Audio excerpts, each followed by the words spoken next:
Good afternoon, ladies and gentlemen. Today, Hannah Thompson and Joshua Thornton will be doing a football fame case on intentional torts against person. So, let's get into the facts. Joe Jude is a Hollywood producer that decides to make a movie based largely on Marie's life. The movie is fictional, but the comparisons are such that the ordinary person knows the main chaos referring to Marie's wife. In the movie, the character is physically raped and assaulted by a high school football coach. Marie saw the movie and was highly offended. The incident with the coach never happened and is totally fictional. Does Marie have a tort claim in the state of California? So, on page 18, it gives the 4 elements of intentional torts against person. So 1. A legal right resides with the plaintiff. A duty resides in the defendant. 2. There is a violation of the duty by the defendant. And 3. The plaintiff sustains damages as a result of the defendant's violation of his or her duty. And 4.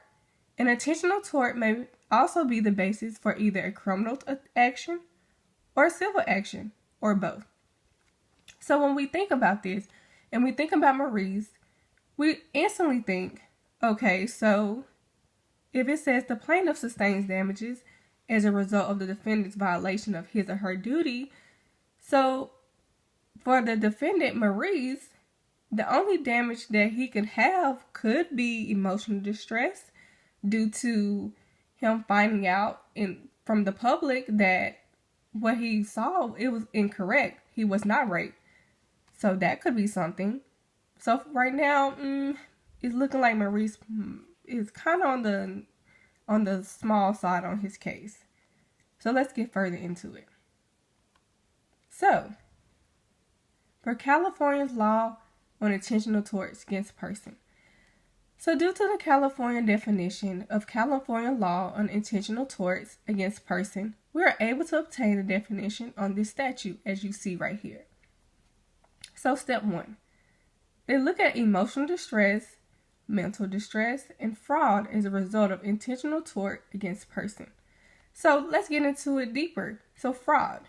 Fraud is an intentional tort against person due to the elements of which are misrepresentation, knowledge of falsity, intent of defraud, to induce reliance, justifiable reliance, and resulting damage. So, if you look more into the fraud definition, the only thing I could think of to help Marie's case would be the misrepresentation due to him not actually getting raped. So right now, he's still looking on the side. So let's get more into the emotional distress.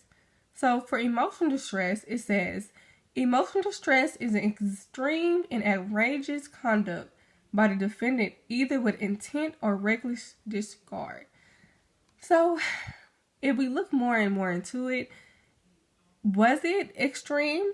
It could be, yes, but we still need more facts. So due to this, I'm going to give it over to Joshua.